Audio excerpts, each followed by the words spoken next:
来看3天前台医学院、台南病院，还有高雄市立医等病院，互查到讲卖冷气设备材料的信定公司有提供可比相，检方昨展开调查，信后信定的头家是15万交保，涉案的公务人员有人无报请回，有人10万块交保。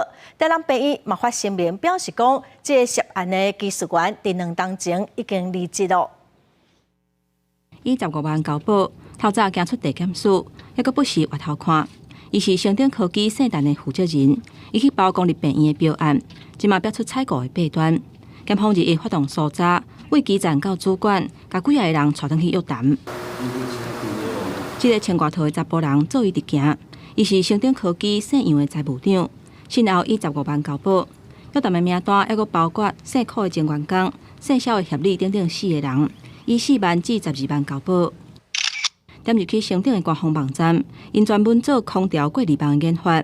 这个涉及弊案，检方调查，从2010年开始，业者伫5年之间，摕到公部门几件空调过滤网的标案，涉嫌甲标案的承办人乌洗，刷加保出货数量，通过点收，嘛要通机工等人，互尾来验收嘛未必空。涉案的公家机关包括台医学院、台南病院。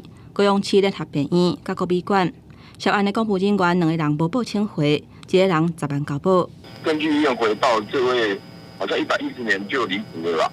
好，那这个当初就是说他的这个经办的案子是之前他离职之前的案子，那我想我们就配合检调的调查吧。有人讲台南病院有内鬼收空相，院方表示3年前发现问题，有主动请检联协助。这个总部设圣诞的技术员。伫去年11月份离职，不过涉案的2间病院拢是伫卫福部下底的。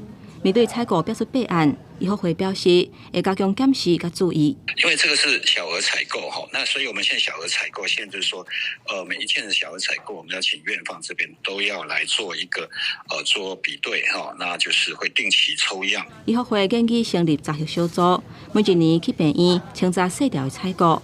预防这类涉及弊案的事件一直发生，互有心人利用标案赚黑心钱。